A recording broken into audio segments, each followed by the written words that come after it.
Hoje a gente vai estar falando sobre atribuições do técnico de enfermagem.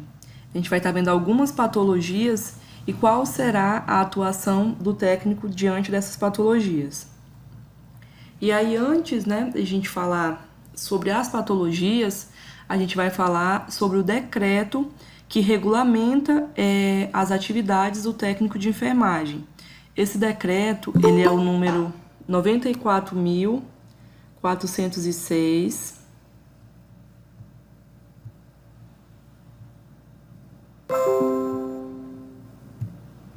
Vocês estão vendo o slide?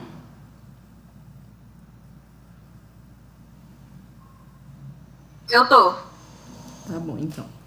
Decreto número 94.406, de 8 de junho de 1987.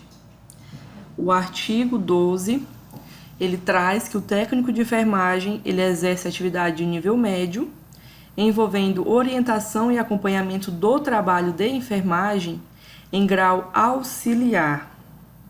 E aí eu gostaria que vocês anotassem essa questão que o técnico de enfermagem ele vai estar sempre exercendo o seu trabalho em grau auxiliar. Sempre a gente vai estar junto, com o enfermeiro, trabalhando ali em equipe. E aí, dando continuidade ao artigo 12. E participação no planejamento da assistência de enfermagem, cabendo-lhe especialmente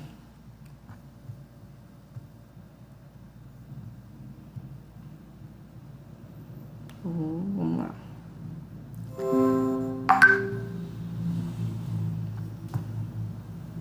Deixa eu fechar aqui para não ficar fazendo barulho.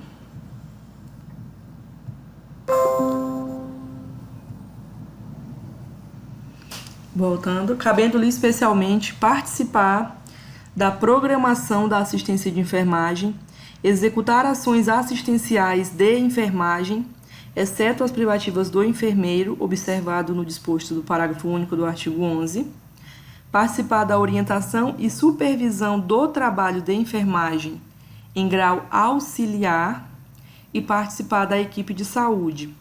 Então, a gente vai ter algumas questões em prova sobre as atividades, de acordo com a regulamentação que o técnico de enfermagem ele pode realizar.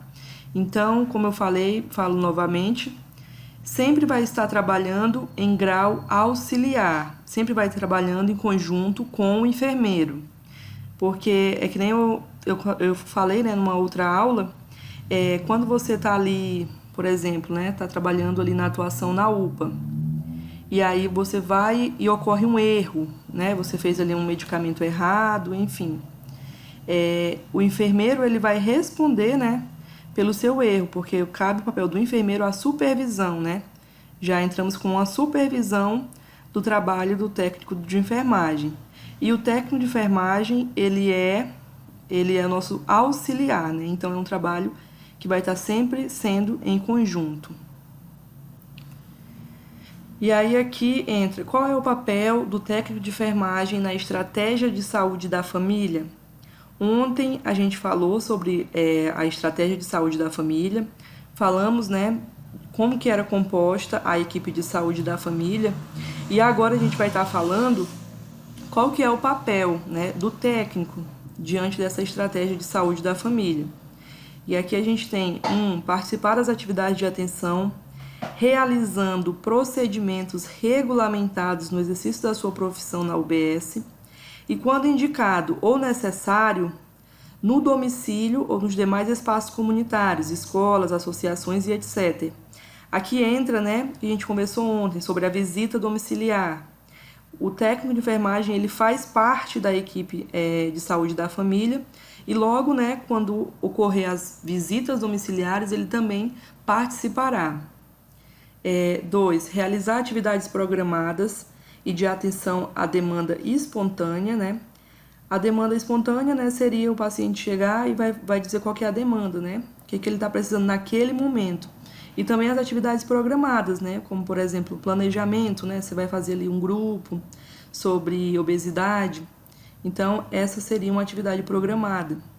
Realizar ações de educação em saúde, a população adstrita conforme o planejamento da equipe, participar do gerenciamento dos insumos necessários para o adequado funcionamento da UBS, ou seja, se você está ali, né, na sala de curativo, ou você está ali na sala de perdia, você vai tendo ali o controle das coisas que são necessárias para o funcionamento daquele setor.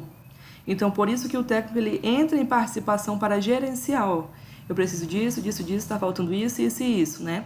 Então, é sobre isso que está falando essa questão. Contribuir, participar e realizar atividades de educação permanente. E aí entra, né, as orientações, os grupos, né? E aí a gente vai estar falando sobre a hanseníase. O que é a hanseníase, né? A hanseníase antigamente era conhecida como lepra. É uma doença infecciosa causada por uma bactéria chamada Microbacterium leprae, ou bacilo de Hansen.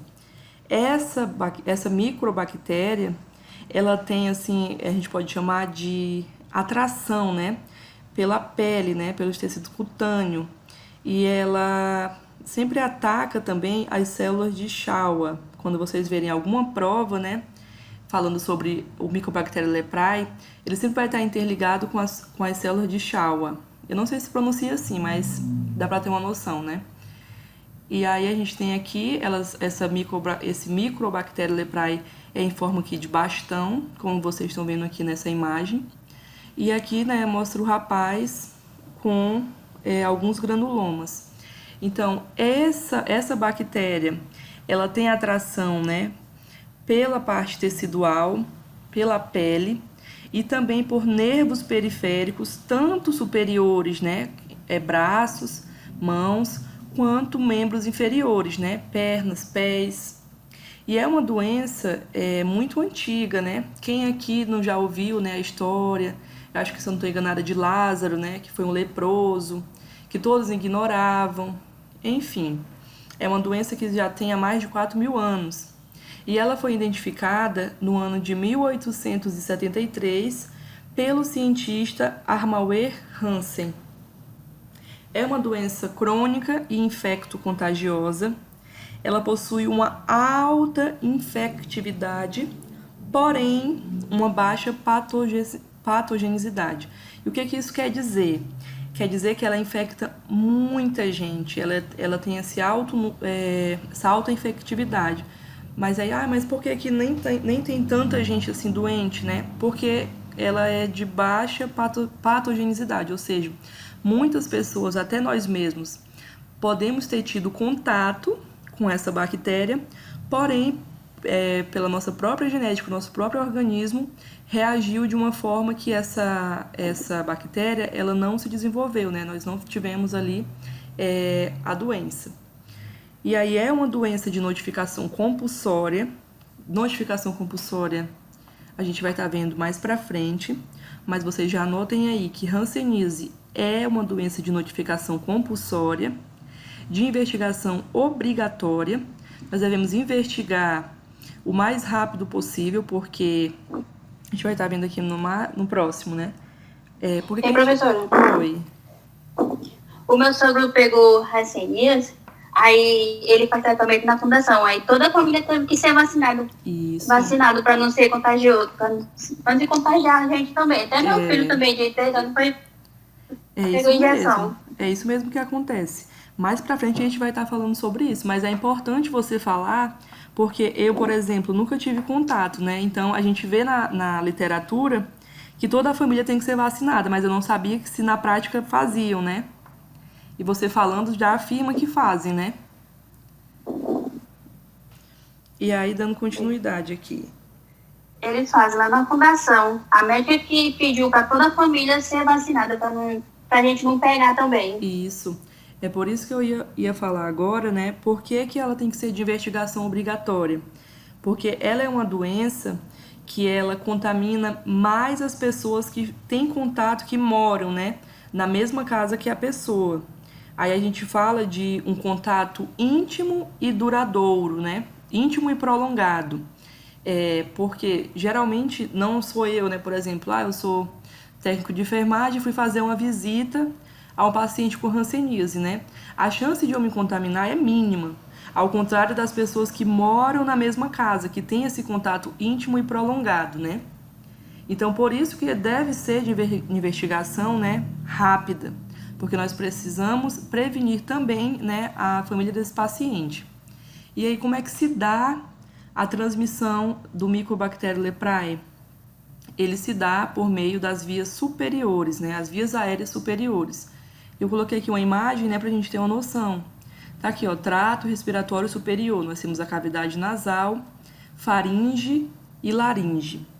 E aí, então, a pessoa fala, né, por meio dessas gotículas, ou até mesmo da secreção do nariz, aí as pessoas acabam tendo contato e se contaminando, né? E aí aqui eu coloquei em destaque que o Mycobacterium leprae, ele não pode ser transmitido por abraço, beijo, relações sexuais e aperto de mão.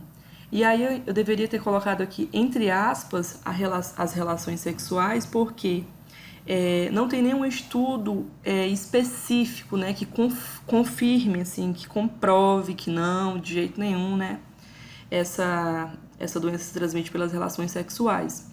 Mas, né, como não tem nenhum que defenda, nenhum que não, fica como que não é transmitida. E aí, como eu já falei, a transmissão se dá, né, por essas gotículas de saliva ou secreções do nariz. É uma doença de período de incubação longo.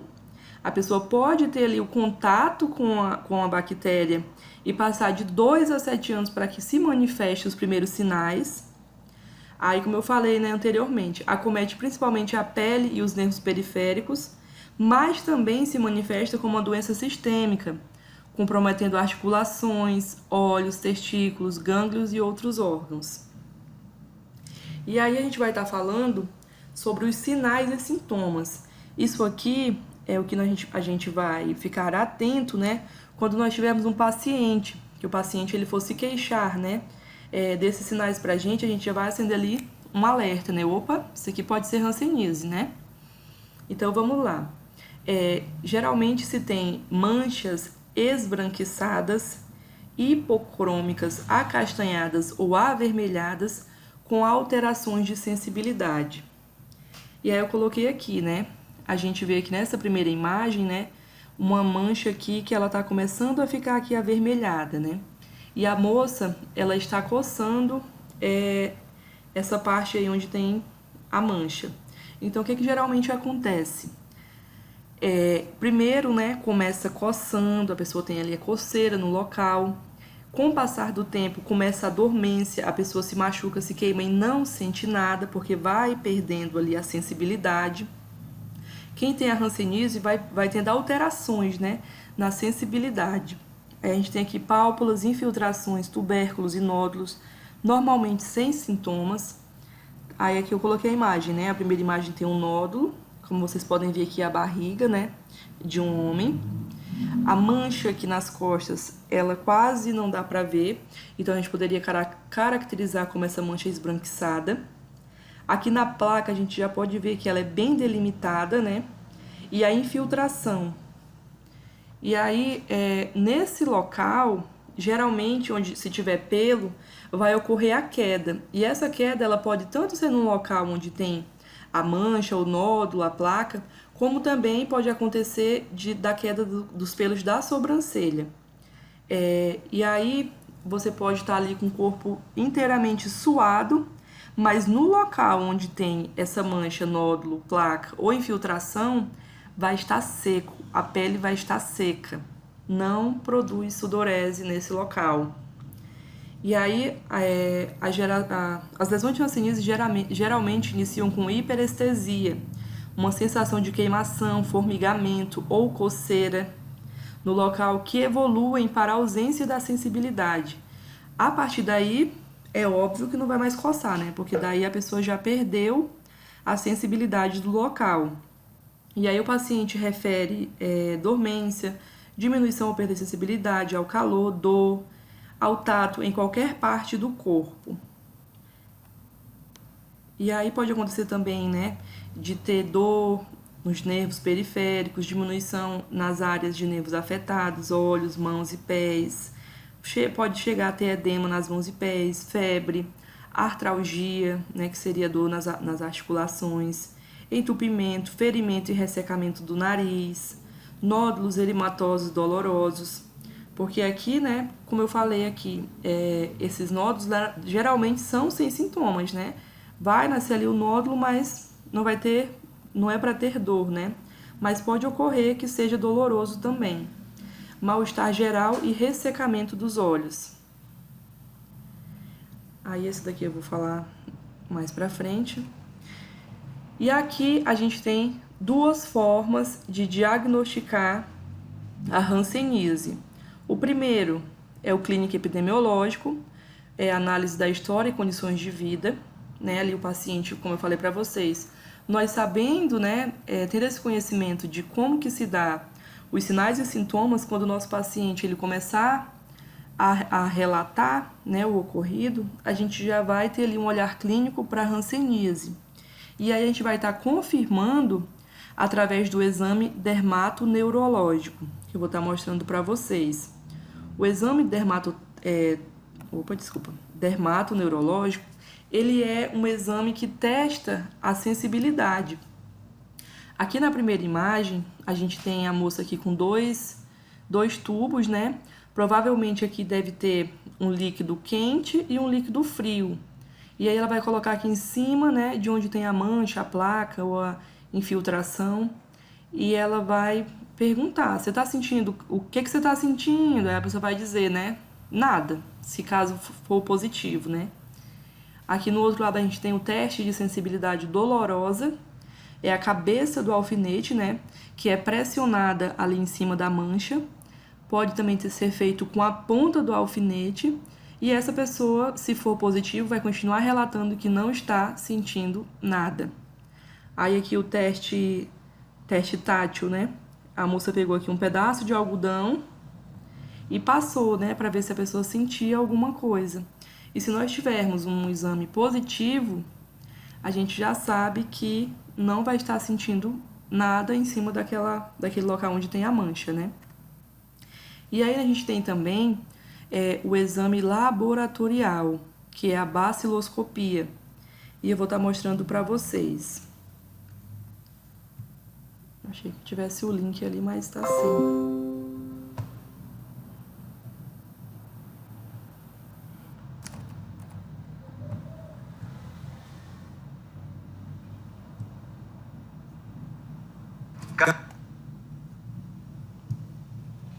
Vocês estão visualizando?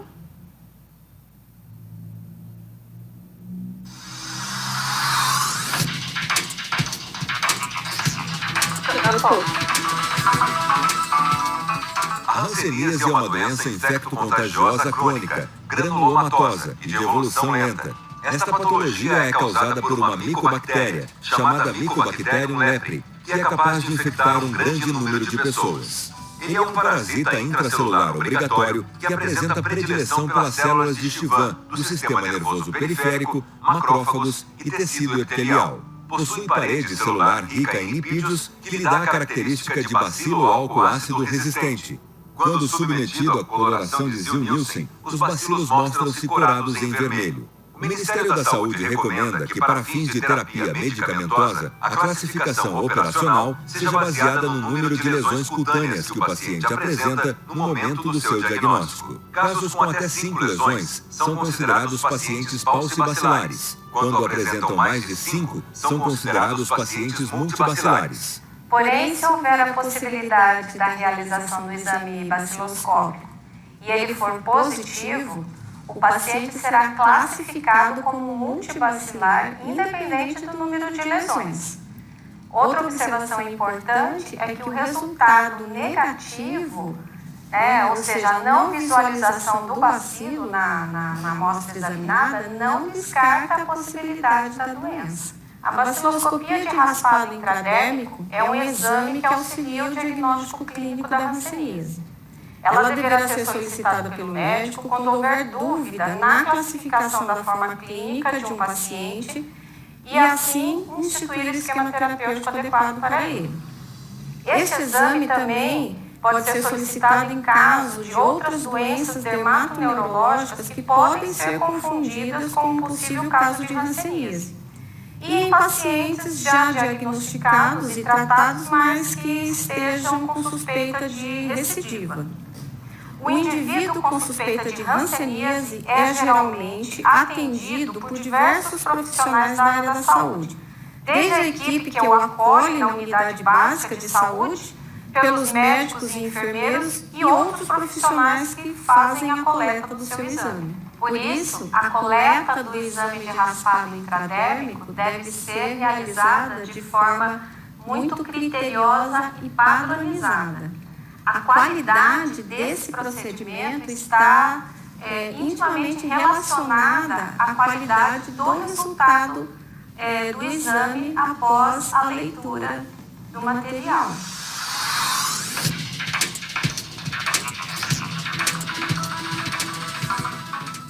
As lâminas de raspado intradérmico, coletadas para a realização da baciloscopia, deverão ser corretamente identificadas pelo profissional da saúde responsável pela coleta.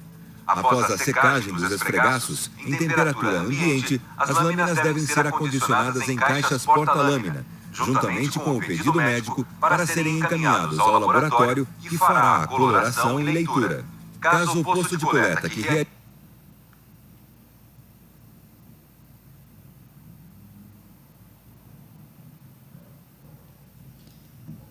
Então, esse vídeo ele dá certa agonia, né?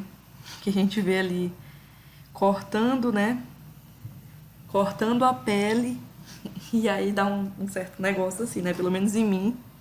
Mas aí a gente vale lembrar que quando a pessoa, né, ela é diagnosticada ou tá com essa suspeita, aquilo ali vai ser totalmente indolor, né? Porque no local onde tem a mancha, a lesão, tem essa perca, né? Essa alteração da sensibilidade. E aí eu peço para vocês que vocês prestem muita atenção com relação ao tratamento, porque eu passei várias vezes em trabalhos, nas provas, e houve muitos erros dessa questão. Então, por favor, se atentem a ela. Visando o tratamento com o esquema, né, de poliquimioterapia, a classificação operacional do caso de hanseníase é baseada no número de lesões cutâneas de acordo com os seguintes critérios. Por que é importante nós classificarmos a hanseníase? Porque é com base nessa classificação que nós vamos entrar com tratamento medicamentoso.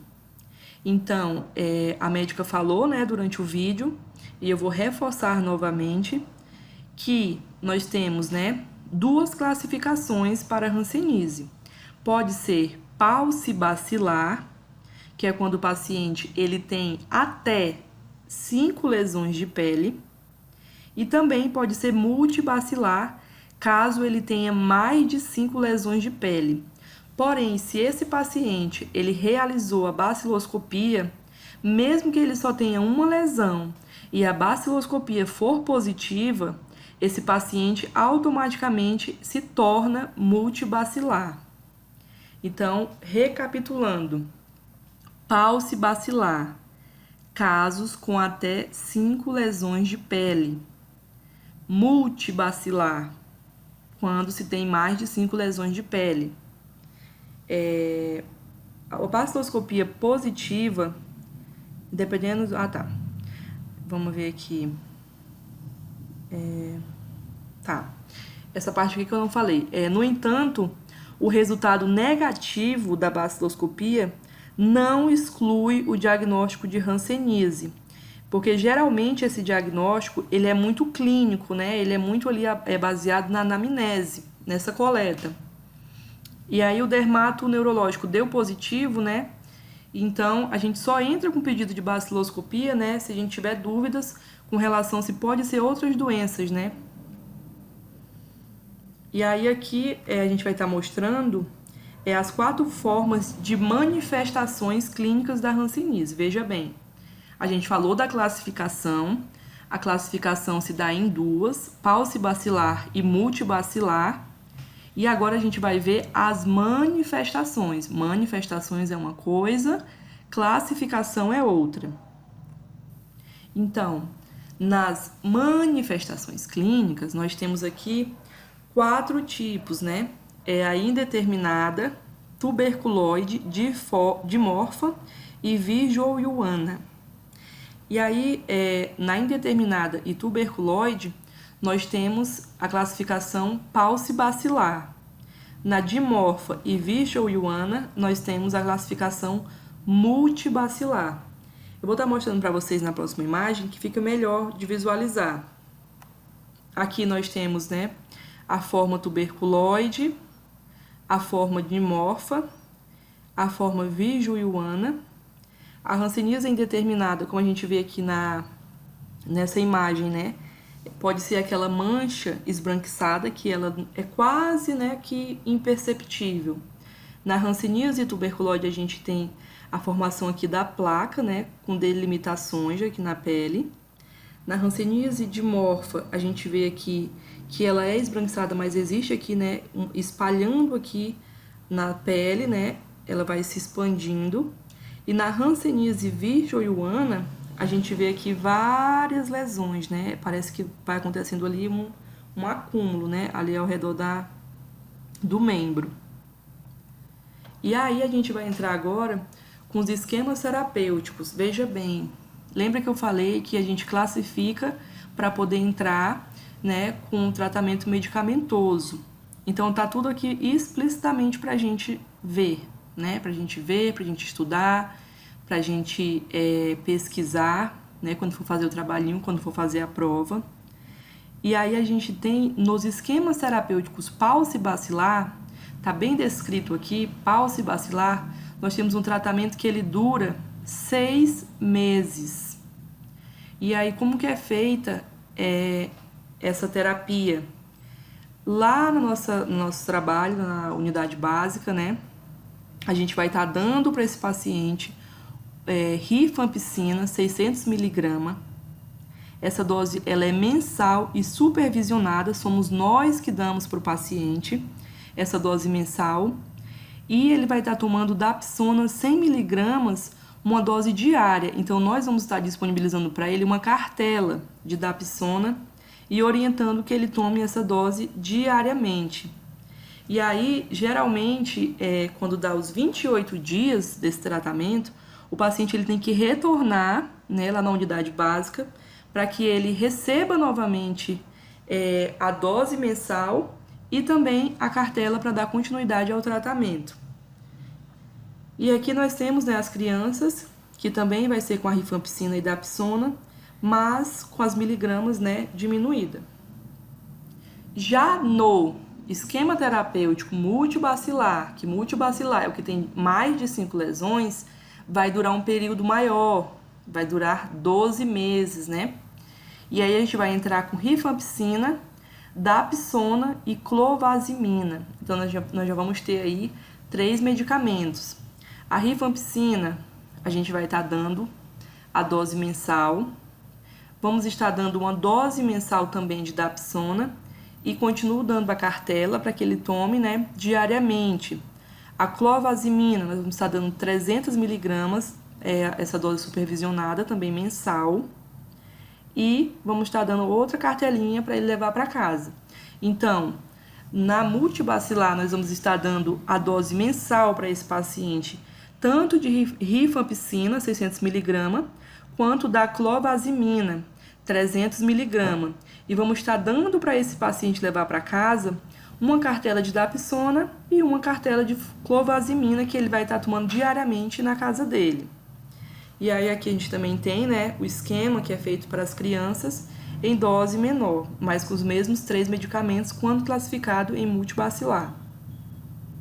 Aí coloquei aqui, né, um esqueminha, ó, paucibacilar, rifampicina, dapsona, 6 cartelas, multibacilar, rifampicina, dapsona e clovazimina. Então, peço encarecidamente que vocês anotem, que vocês não errem essa questão. E aí, o tratamento não acaba aí. Como eu falei, a gente vai estar agendando o retorno desse paciente, se ele foi, né, hoje, dia 25 de fevereiro, eu vou estar agendando aí para que ele retorne daqui 28 dias. E aí a gente vai começar a investigação.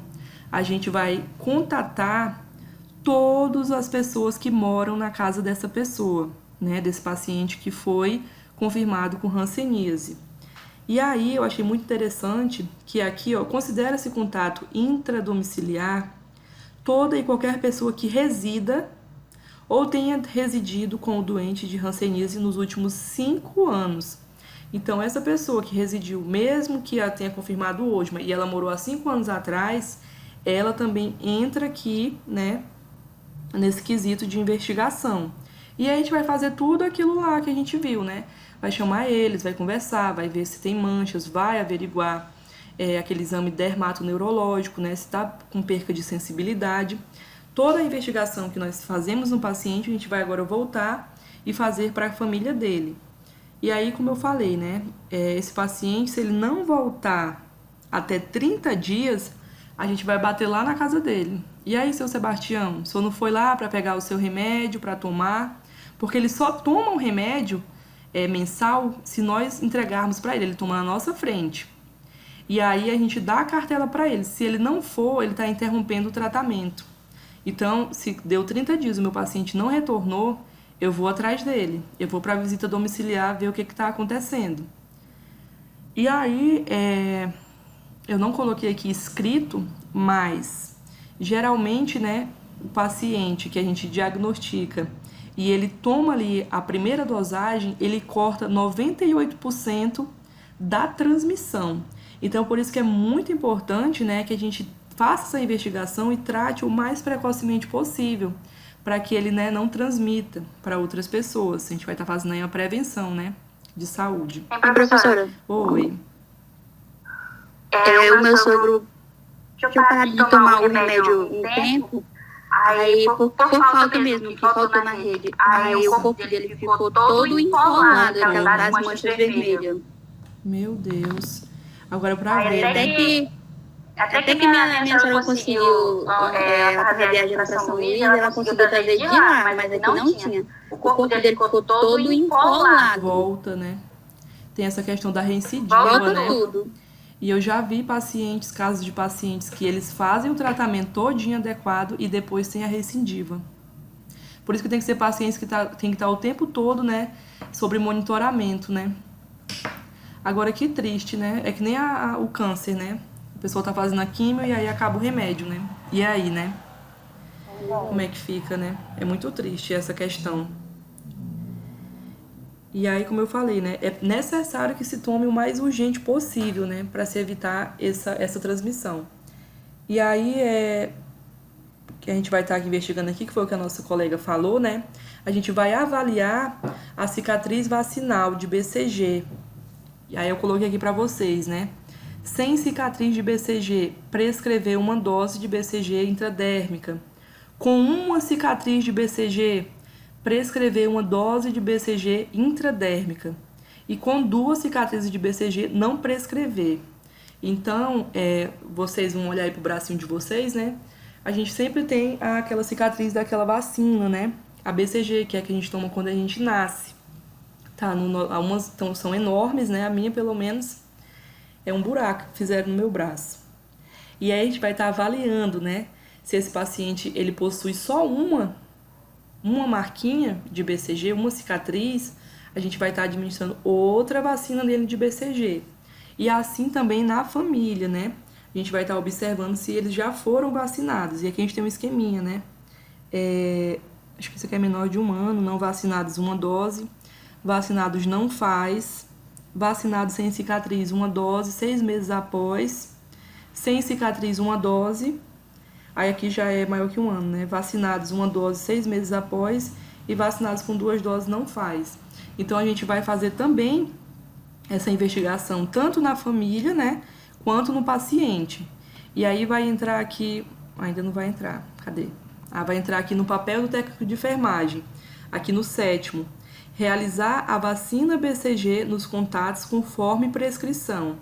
Então, se nossos pacientes e os familiares, né, não tiverem sido vacinados, nós iremos fazer essa vacina. E aí, voltando aqui um pouquinho.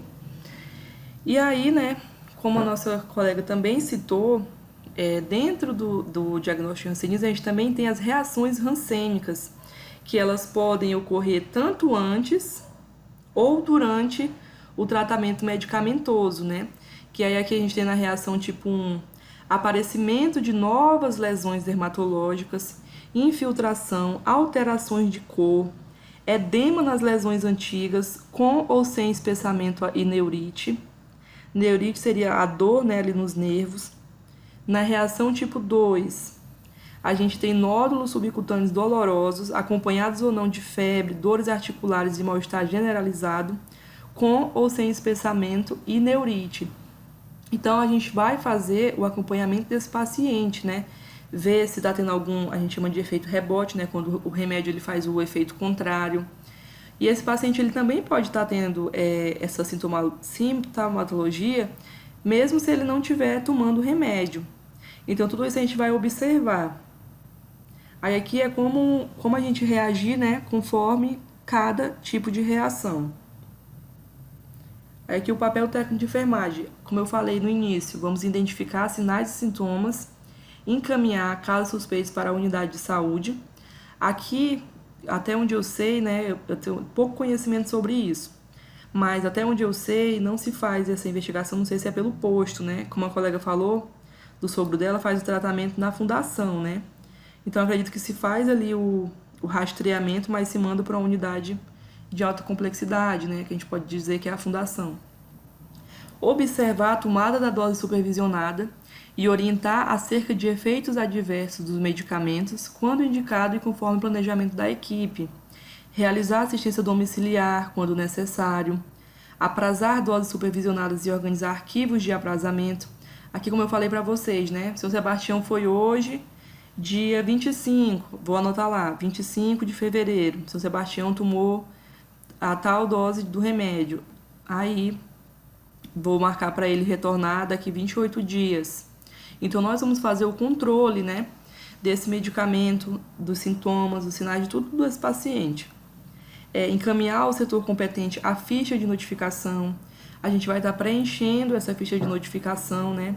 Como eu falei para vocês, a hanseníase, ela é uma doença de notificação compulsória. Boletim de acompanhamento, conforme estratégia local, realizar curativo sob orientação e supervisão do enfermeiro, e aí a vacina já mencionei, e contribuir e participar nas atividades de educação permanente dos membros da equipe quanto à prevenção, manejo e ações de vigilância. E aí, como eu falei, nós vamos ter esse papel de conversar, né, com a família, orientar, rastrear, né, se eles também podem estar contaminados. Tudo isso é nós que vamos fazer. E isso foi, né, sobre a hanseníase. Agora a gente vai estar falando sobre tuberculose. Gente, espera só um pouquinho que eu vou beber.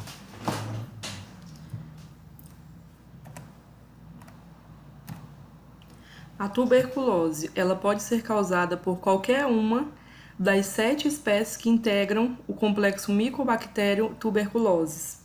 Aí vai entrar o M. tuberculose, M. bovis, M. africano, M. canete, M. microte, M. pinnipede e M. caprae.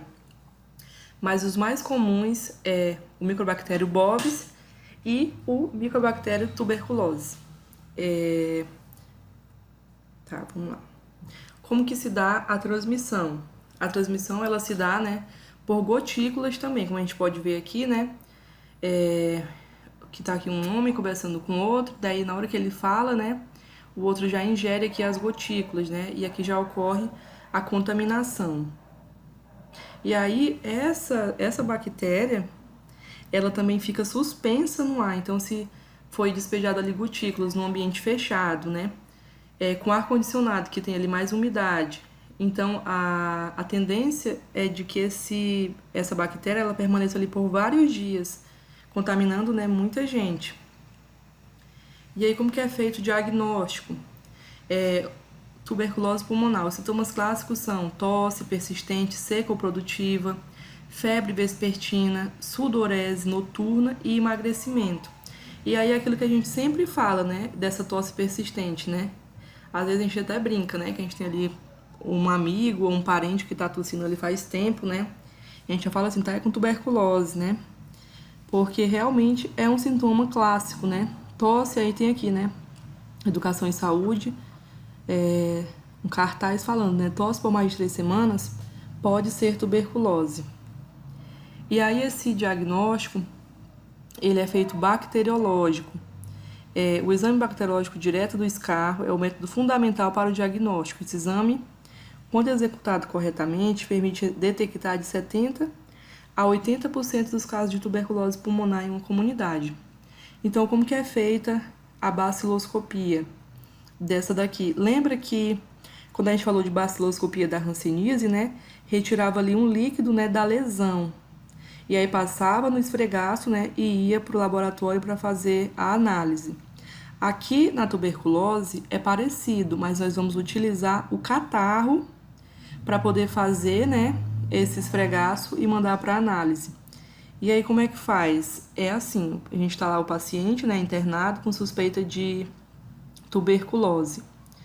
E aí a gente vai estar identificando o coletor, vai entregar para ele um coletor, aqueles coletores mesmo, né? Ali que a gente faz exame de fezes, de urina. Vai entregar para ele o coletor e vai orientar, ó. Quando você estiver na fase mais secretiva, né? Que sempre tem aquele momento que a gente fica ali com aquela secreção mais produtiva, né? Quando você estiver nesse momento, você vai lavar a sua boca e vai escarrar, né? Vai cuspir aqui dentro desse potinho. E aí, não é necessário, antigamente precisava, né? Fazer jejum e tudo mais, né? Tá em jejum para poder realizar esse exame, agora não mais. O paciente vai escarrou no potinho, né? Lá no coletor, vai avisar ali pro técnico e pro enfermeiro, ó, tá aqui, já fiz aqui a coleta. E vai entregar. E aí é importante também a gente informar esse paciente que se tiver muita saliva, que ele repita o procedimento, porque se tiver muita saliva, a gente não consegue identificar, né? Mistura e não dá certo, né? Vamos ter ali um resultado ineficaz. E aí, quando ele entrega o potinho, a gente vai estar acionando a vigilância epidemiológica, né? No caso, na UPA tem a vigilância epidemiológica, a gente vai acionar e eles vão, quem vai buscar lá vai ser o CAD, né? Que é o Centro, acho que é Centro de Assistência Diagnóstica, se eu não estou enganada, aqui em Rio Branco. E aí agora tem uma diferenciação. Eu só não vou lembrar agora o nome técnico para vocês, mas eu acho que é PCR. Que ele é realizado em pacientes que a gente vai investigar, né? Ó, o senhor já teve alguma vez tuberculose? Vai dizer sim ou não. Já tomou algum medicamento para tuberculose? Sim ou não, né? Se esse paciente nunca teve contato com a tuberculose, nunca tomou medicamento, a gente realiza esse PCR. Quando o paciente, ele já é recidivo, ele já teve tuberculose, já fez o tratamento, ele está retornando, né, com suspeita, a gente vai fazer essa que a gente falou agora, a baciloscopia, né? E aí, esse exame geralmente ele sai em 2 dias, né? E a gente pode estar também utilizando, fazendo, né, raio-x, a tomografia, para olhar como é que tá os pulmões, mas a confirmação mesmo se vem, né, pelo resultado da baciloscopia. E aí a gente vai estar fazendo, agora aqui, olha, já vou errar aqui de novo, só um instantinho, gente. 2. Aí aqui nós, né, técnicos de enfermagem, vamos estar fazendo a prova tuberculínica lá na unidade básica de saúde. É indicada a prova tuberculínica, ela é indicada como um método auxiliar no diagnóstico da tuberculose. No Brasil, a tuberculina usada é a PPD-RT23. Como vocês podem ver aqui, eu coloquei, né, uma ampola aqui dela aqui, ó. Tuberculina, né, PPD-RT23, tá aqui. E aí, o que significa esse PPD? É um derivado proteico purificado, obtido de bactérias mortas. E aí ele é aplicado por via intradérmica no terço médio da face anterior do antebraço esquerdo. na dose de 0,1 ml, equivalente a 2 unidades de tuberculina. Aqui é aquela seringa, né, intradérmica. Geralmente a seringa de insulina, né, é a mesma. E aí a tuberculina, ela se mantém ativa por 6 meses se conservada a uma temperatura de 2 a 8 graus. Então, se atentem a isso aqui. Ela deve ser conservada numa temperatura de 2 a 8 graus. Não deve ser, entretanto, congelada ou exposta à luz solar direta. A injeção do líquido faz aparecer uma pequena pápula de limites imprecisos, pálida e de aspecto pontilhado como casca de laranja. Aí, vou mostrar para vocês aqui, ó. Quando a gente aplica, né, ali a tuberculina, né, vai subir aqui essa pápula, como a gente pode ver na primeira imagem, né. Automaticamente, se a gente vai fazendo na via intradérmica, vai subir essa pápulazinha. E aí a leitura desse exame, ela vai ser feita de 72 a 96 horas. E como é que é feita essa leitura? A gente vai pegar essa régua milimetrada, e vai medir. Vai aparecer, como ela falou, né, uma mancha, como se fosse uma casca de laranja, dá pra gente perceber aqui, né, que tá meio alaranjada a pele. E a gente vai fazer a menção dessa mancha. E aí, se for de 0 a 4 milímetros, não reatou, o indivíduo não infectado pela M-tuberculose ou hipersensibilidade reduzida. De 5 a 9 milímetros é um reator fraco. O indivíduo ele pode ter sido infectado pela tuberculose ou por outras micobactérias. Já quando a gente tem, né, 10 milímetros ou mais, é um reator forte. O indivíduo está infectado pelo micobactéria tuberculose, que pode estar ou não doente. E aí, a gente vai fazer agora o tratamento. Como é que é feito esse tratamento, né? Em todos os esquemas de tratamento, os medicamentos deverão ser ingeridos diariamente e de uma única vez. Aí eu vou estar explicando para vocês. É importante pesar o paciente? Sim. Por quê? Porque o nosso esquema terapêutico se dá pelo peso desse paciente. E a gente tem aqui, né, um esquema básico para tratamento de tuberculose em adultos e adolescentes. E a gente vai estar tomando 4 medicações. Aqui a gente tem esse RHZE, e aqui embaixo a gente tem um significado, né? Que o R é de rifampicina, o H de isoniazida, o Z de pirazinamina e o E de etambutol.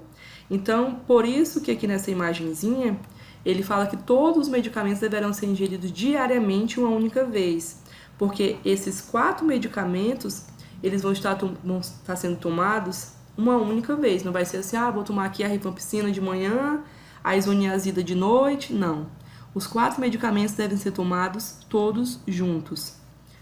E a gente vai pela faixa de peso, né? De 20 a 35 quilos, vai tomar 2 comprimidos. Esse esquema aqui, ele vai ser feito por 2 meses na fase intensiva. Já depois, durante os 4 meses, a gente vai estar na fase de manutenção, vai se tomar apenas a rifampicina e a isoniazida. Também tudo conforme o peso, né? De 20 a 35 quilos, um comprimido, né, de 300 ou 150 miligramas, ou 2 comprimidos de 150 e 75 miligramas. Aí aqui é o outro esquema, né, conforme a idade. E aqui é o esquema para crianças. E aí isso aqui é uma informação importante. Nas gestantes, né? Nas gestantes a gente tem o risco de toxicidade neurológica atribuída à isoniazida. Então a gente vai trocar a isoniazida pela piridoxona de 50 miligramas por dia. Então veja bem, se você está lá numa prova e cair sobre o tratamento de tuberculose em gestantes, você vai se lembrar da piridoxona. Jamais é a isoniazida, tá? Em casos individualizados, independente da presença de outras morbidades, quando a tuberculose apresentar evolução clínica não satisfatória, o tratamento poderá ser prolongado na segunda fase, de 4 para 7 meses. Geralmente, aqui, né, no nosso estado, esse tratamento dura 7 meses. E quem vai estar acompanhando e distribuindo esse medicamento para o paciente somos nós da unidade básica. e deve ser definido idealmente na referência secundária de tuberculose. E aí, qual que é a atuação do técnico de enfermagem? Veja bem que eu também já passei essa questão e muita gente erra. Aqui a primeira coisa, identificar os sintomáticos respiratórios. Realizar procedimentos regulamentados para o exercício de sua profissão. Convocar os contatos para consulta médica, para fazer aquela mesma investigação, né? Para ver se eles estão com sintomas, né? E aí, se caso esteja, fazer a coleta do escarro. E orientar a coleta do escarro, receber o resultado dos exames, protocolar e anexar ao prontuário, aplicar a vacina BCG e fazer teste tuberculínico, que é aquele que eu falei para vocês anteriormente, após a capacitação. Supervisionar o uso correto da medicação nas visitas domiciliares e o comparecimento às consultas de acordo com a rotina da equipe. Dispensar os medicamentos conforme prescrição. E aqui tá nossas referências. E amanhã a gente vai estar falando sobre hiperdia e imunização. E essa foi nossa aulinha de hoje.